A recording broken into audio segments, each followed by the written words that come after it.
Welcome to Living the Sweet Life with Azucar. Living the Sweet Life with Azucar is a podcast by mental health therapist, spoken word artist, author, screenwriter, and playwright Simone Nicole, better known as Azucar, discussing what it is like to be creative in the working world in her interview segment Ask Azucar, finding solutions to any mental wellness questions in her Q&A segment Work Well Wednesdays, and spilling the tea in her special bi-weekly dating episodic Welcome to the Sugar Factory. Subscribers receive goodies on Freebie Fridays according to their tier level.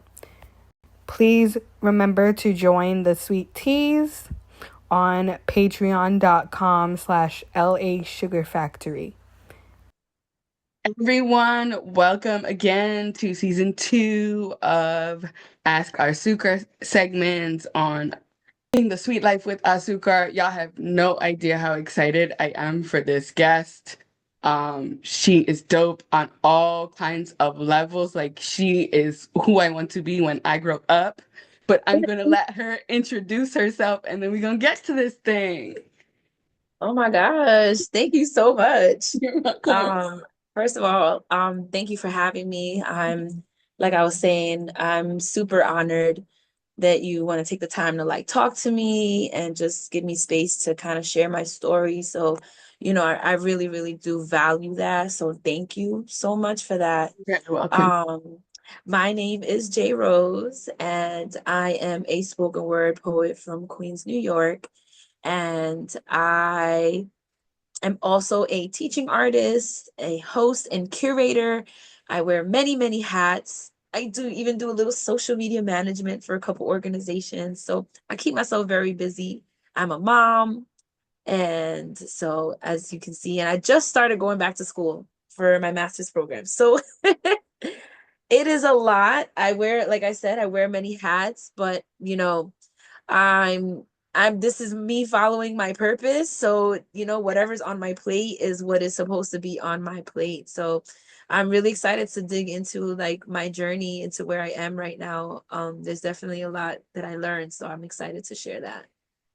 Awesome. So if y'all have not listened to my podcast before, you know how much I'm geeking out right now because when we are with creatives that are doing the things that we're trying to do and are doing it phenomenally, you're Oh my like, yes, gosh. please show me, show me. So tell everyone how you got started and like how you became J Rose, the artist, first before we get to all the other hats.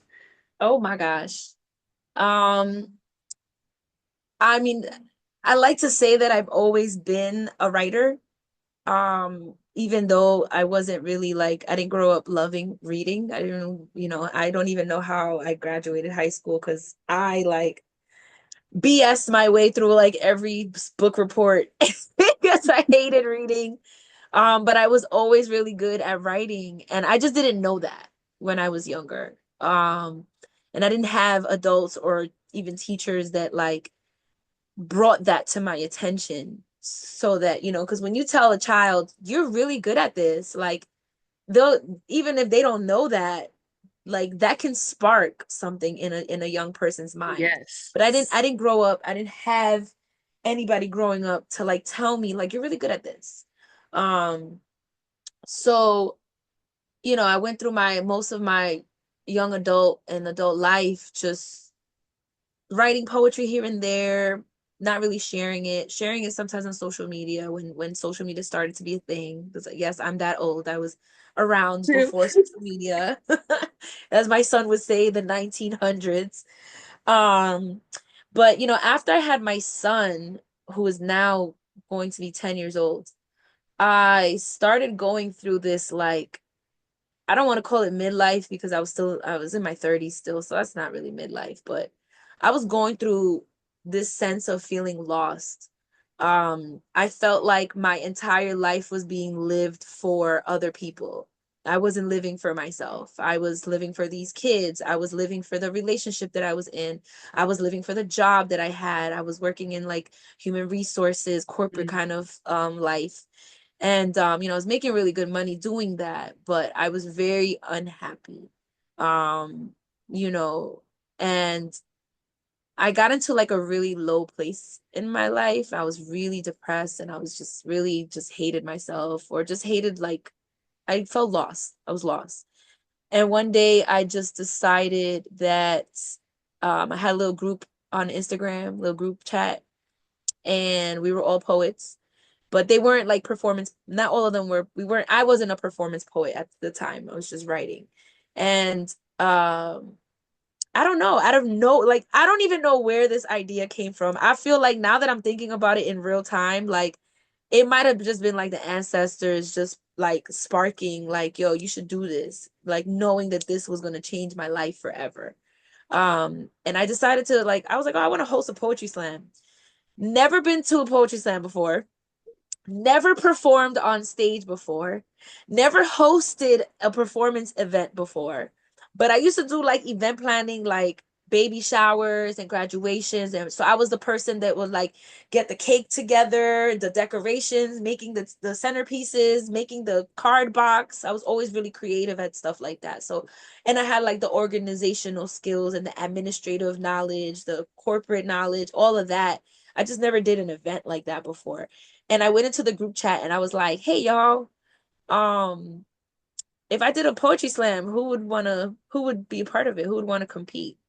And like a few people was like, I'll do it, I'll do it. And when I was like, oh yeah, really? I was like, all right, cool, I'm gonna do it. Um, but then I was like, oh, I should probably go to a poetry slam and see what it's like.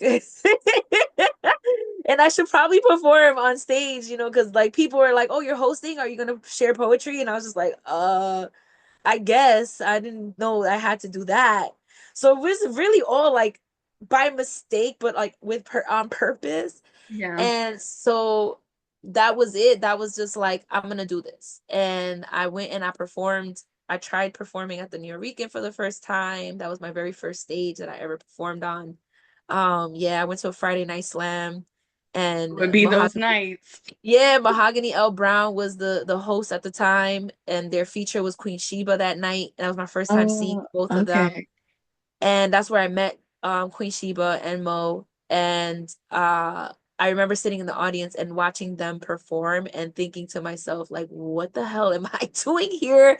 Because I can't do that. Like, they were incredible, and I was like, I'm gonna go up Yeah. there with my Dr. Seuss poem, like what am I thinking? But I did it. I waited, they had a little open mic at the end of the slam. There was maybe like 10 people in the room.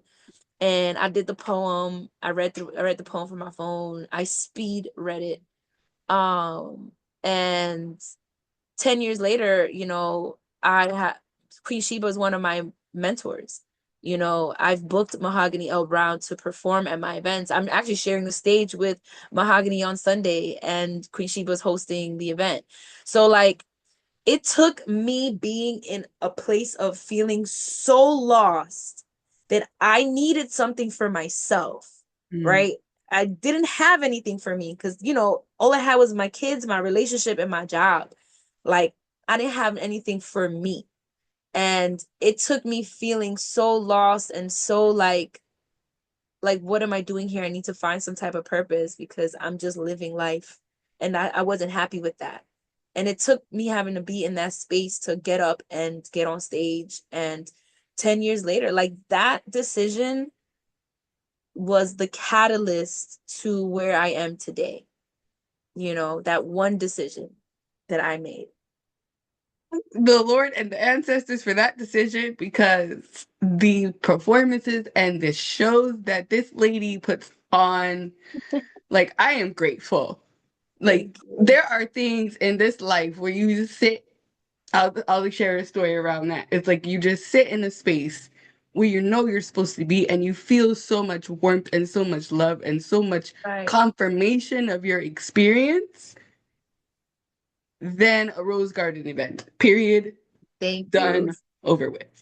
And And that's intentional, that's intentional with the platform. I'm trying to provide a space that I didn't have when I was mm, coming up as a writer. Not that those spaces didn't exist, I just didn't know about them. I didn't have those spaces. I didn't have the resources, the access to them because I didn't know. So I was like, let me just create my own space. Literally what I'm doing for 2025. We're going to be creating Caribbean Writers Group, I uh, love a that. a space for Afro Latinx writers of all kinds. Mainly because I just was like, okay, I can be Latina in one space and Black in another space. I just need a space where I can do both and not have to really explain it, you know? So we'll be working on it this year. God willing, we can get some people together and then maybe we can partner. We'll see. We'll see. I'm here for it. And if you want me to connect you with other people, like, that's what I am. I feel like I'm the plug, I'm here to just plug people in, that have people network and bridge people together. Everything is not about just me collaborating with me. Like, it doesn't always have to be that way. Sometimes I see opportunities and I'm like, this would you should know this person, because like this person may be the right person for you to I'm already thinking of a few people that I want to connect you with on the therapy and writing type of thing. Awesome sauce. Awesome sauce. And this is another thing that I want you guys to know for 2025 is that we as a group of poets, we are a group that big up one another. It's not a competition ever because this is a space in where these words have saved our lives. So we use it as a space for other people to enjoy that freedom and that peace and know that we will carry you even if you have to go through your tough stuff through your words. Yeah. I make that a specific point because once we jump into the entertainment industry, like specifically, because I do want to talk about Miss Grammy over here. I do want to talk about that also. But like once we jump into that type of space, it gets a little dicey. So when we're Yeah. here, we want to make sure that we're grounded in ourselves and we're grounded in the love for this together. Right. No, that's important. That grounding is important because especially the higher up you go in this ladder of success in this space as a poet, when you want to look at it as from a professional career standpoint, like it starts getting a little bit more difficult to navigate through these waters. And I'm seeing that now. Um, but like I have a solid like community, you know what I mean? I have people that really look up to me and people that really want to invest in my vision. So like, or enroll in my vision. Um, and like that's really important. That keeps me like I'm not gonna, that keeps me from getting too Hollywood. Like it's still weird to me. Like I'll go place. Even right now, I have a video that I guess is going viral on another platform, like a performance video that went on another platform posted. And I'm having people in my family that never talked to me, I haven't spoken in years, hitting me up and like, oh my God, I saw you on this video. I saw you on TikTok. And I'm like, let me not act too Hollywood. So I'm like, Right. but part of me is like, yo, where you at though? Like, come to the open mic, bro. Like, And we know our seats, okay? We know our seats and the seats with the we know those. right, So right, either between memorizing our poems and knowing our audience, we can those two things can coexist. So show up and show out and we'll take care of you. We'll take care of you. absolutely, But absolutely. so I'm thankful for those ancestors that brought you into the space and you are doing amazing work. um how do you balance, because I now we're going into like school and you are mom and all that, so how do you balance all of this? I love this question, and I hate this question. No, I'm just kidding. I've learned to accept that balance is a bit of an elusive idea. Like, you're not always gonna have balance, right? I look like things are balanced because that's what people see, but Mm. sometimes things are imbalanced, and I've accepted that. So I give myself grace when things aren't balanced. So I've come to like basically it's like ratio, right? Like sometimes I can't I have to pull away from one bucket, right? I have to pull away from the family bucket to pour into the community bucket. And then sometimes I got to pull away from the community bucket to pour into the family bucket. Like, and that's just how it is. Sometimes I can't focus on myself as much as I should and maybe need to. Sometimes it's just, there is no space for me, right? Because I have to focus on my family, or I have to focus on the community or the platform. And then I'll make sure when I make the time that it's for me, and everything else gets shut off. So like, shit not being, oh, can I curse? Yes, you can. Go ahead. Yes. So like, sometimes like shit not being balanced on one side and then not being balanced on the other side, but when you put it all together, it still balances out. It's still like the average. So, I just accept that. I'm gotten very good at like time management in a way, where my Google Calendar is my best friend. I'm starting to do that. And when I tell you, when people ask me about balance, there's really no big secret to it. It's really staying organized and holding yourself accountable to that organization. So my calendar app, like, and I know a lot of people sometimes like to write things down in their note, like, no. The one thing that I know I will always have with me is my phone. So having an app and having apps that keep me organized on my phone or I could access on my tablet, I could access them on my laptop, whatever electronic device. And I know it sounds like, oh shit, you're depending on technology. But yes, I am depending on technology, because if you leave it up to me to remember that I had to be on this call at 4 o'clock, like once I start working and I'm in the zone, I'm gonna look up, it's gonna be 6 o'clock. I'm gonna be like, damn, I should have missed I missed my call. I missed my meeting. So like, that's really a big part of keeping myself balanced, is keeping myself organized. There's 24 hours in the day, and I account for every single minute of the day. Like, literally what I'm doing. I went on a webinar about literally organizing your life like that in order to be able to, like you say, do the percentages. right. And even with my calendar, like I will put in like a phone call, oh, I'll call you at 3 o'clock. I'm putting that in my calendar, right? Because even though it's not a Zoom and whatever, I have to put that on my calendar. If I know that my son has something to do, an event or something, and I want to make sure I'm available for that, I put that in my calendar so that I don't book myself. And I know.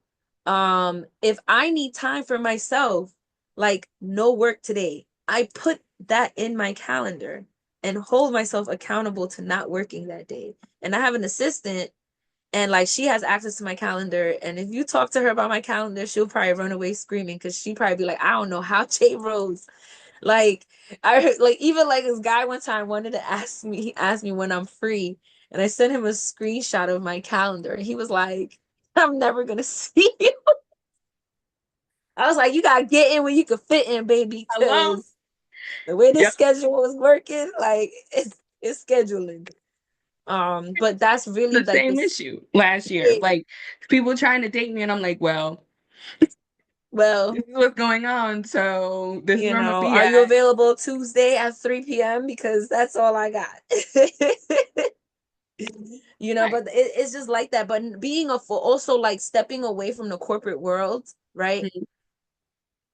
Where now I'm a full-time artist. Like, it gives me the freedom to create the balance that I need, because I make my own schedule. Like, you know what I'm saying? Or, of course, some things I have to follow somebody else's timing, but at the same time, like if somebody's trying to hire me for a workshop and they're like, "Hey, when are you available?" Like, I'm telling you when I'm available to come work for you, and for you know what I'm saying? Right. Or they may say, "Oh, I have these dates. Pick one." Like, working for yourself gives you the flexibility to create the flexibility to have balance.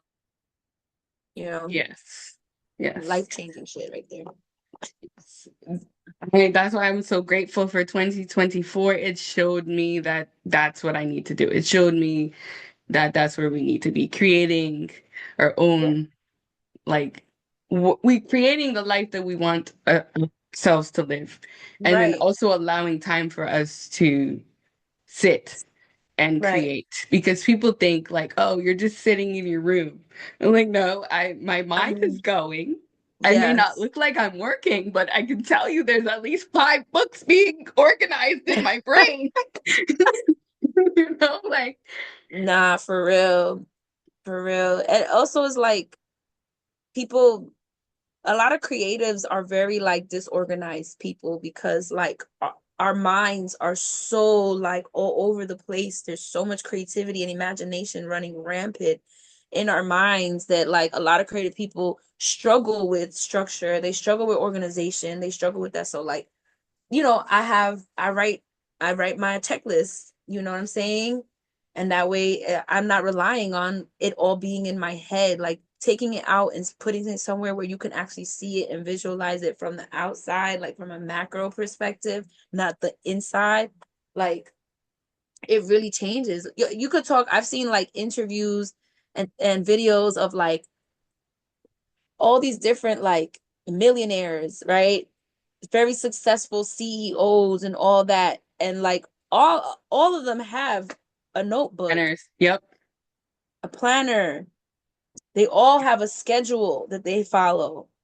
They all have like extreme organization, or at least have somebody working for them running their business who has those skills. Yeah. I just happened to come from a corporate space where like I needed those skills in my corporate job. So like I brought those skills over into this space, which has helped me be like successful in the things that I want. That's how I was in school, where I had everything was color coded, literally. My notebook, my folders, same color, so I knew which class it was for, so I didn't have to think about that. I just grabbed the color and be on my way. Right, because visual is the visual aspect of it. A lot of us are visual learners, Mhm. and you have to know the type of learner that you are. There's a lot of things about yourself that you need to know so that you can like create these healthy habits and create this healthy structure for yourself. But you have to understand yourself from a very deep level so that you can create the right routines, the right organizational skills, the right all that stuff. Speaking of that, because I like to dig a little deep. Um, where did you ever have like a stuck point where that learning of yourself and then putting it into the creative form was difficult? um yeah, it was hard. There was a 4-year span where like my biggest focus was on the platform and building the platform. So I wasn't really focused on like myself or my artistry. Mm-hmm. Um, and I got into a space where,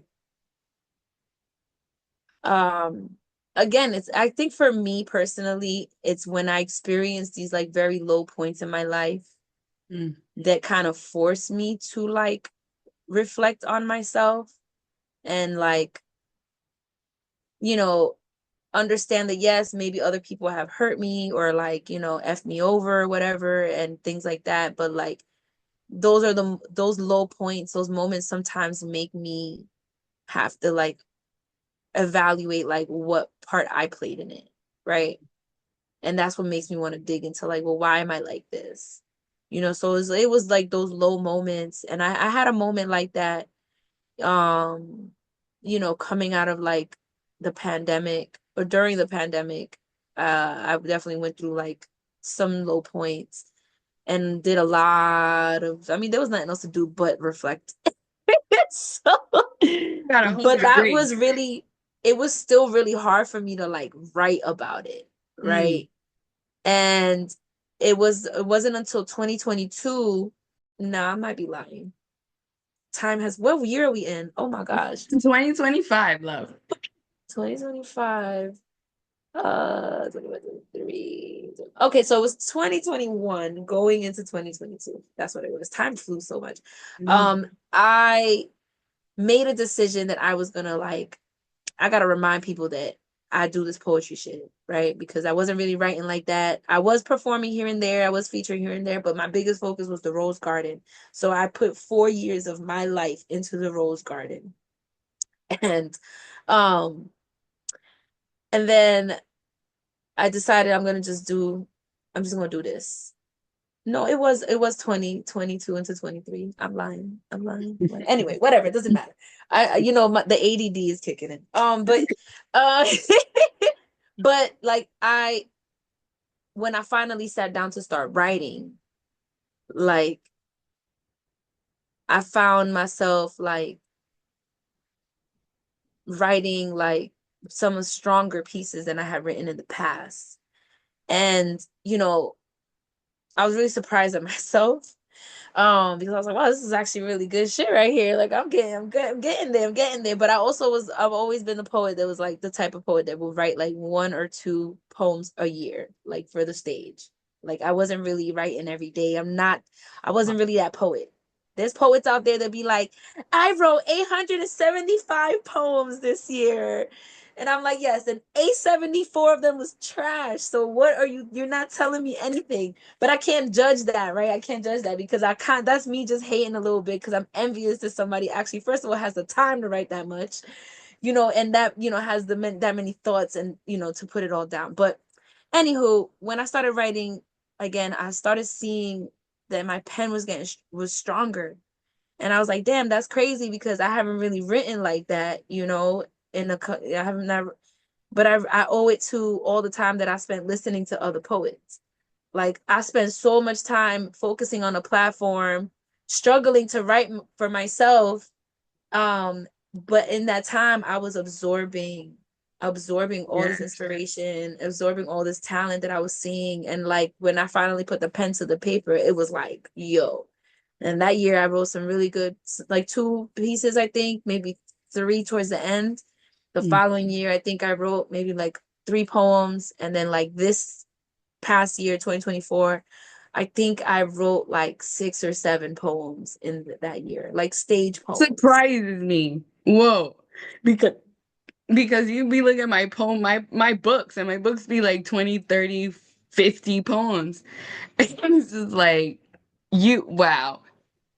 So when you're when you're writing, is there a lot of editing or you just kind of let it flow and go? There's definitely a lot of editing. I do a lot of editing, like what we call editing out loud. Mm.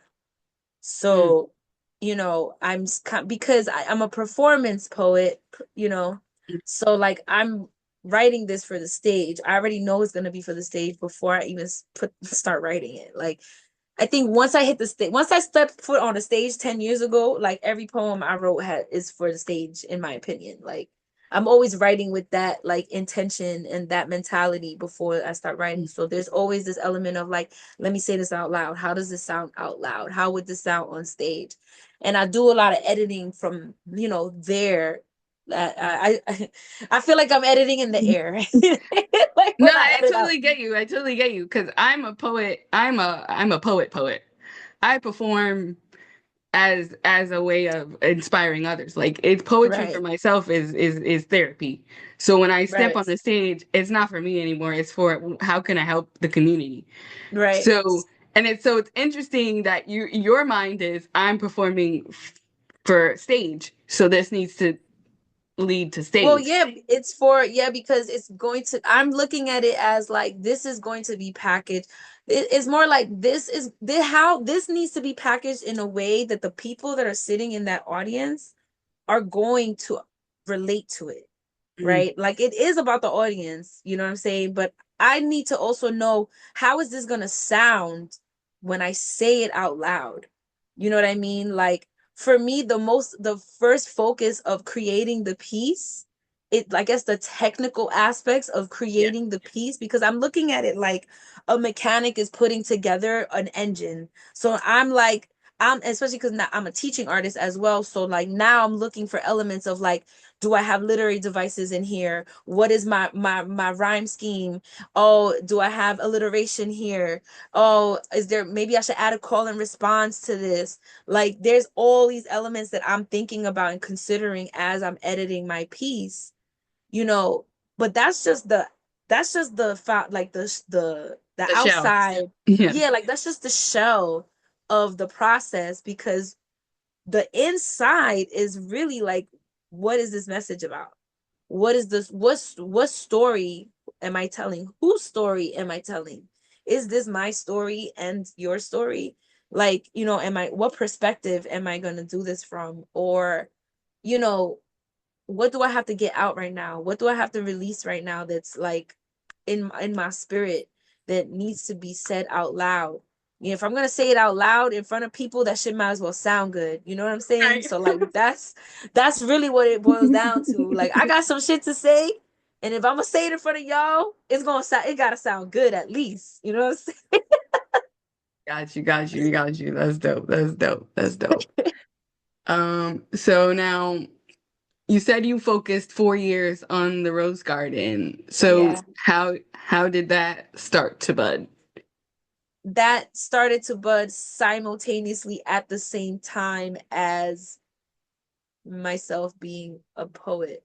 Oh wow. So Thank you for listening to part one of my interview with J Rose. Stay tuned for next week where she actually answers the rest of my question, and you get more gems from the wonderful curator of the Rose Garden events and a spoken word poet, mother, student, all the things. Stay tuned till next week. Thank you for listening to Living the Sweet Life with Azucar. Check us out on Instagram at La Vida Dulce Pod and at LA Sugar F on Twitter, and join the Sweet Teas crew on our Patreon to get behind the scenes access, exclusive first looks, and customized Azucar Welcome to the Sugar Factory merch. Check out our website, sweetlifewithazucar.libsyn.com, and don't forget to DM us at La Vida Dulce Pod for your questions for the Work Well Wednesday segment. See you next week with Welcome to the Sugar Factory and the next installment of Sugary Scandal and Entanglements.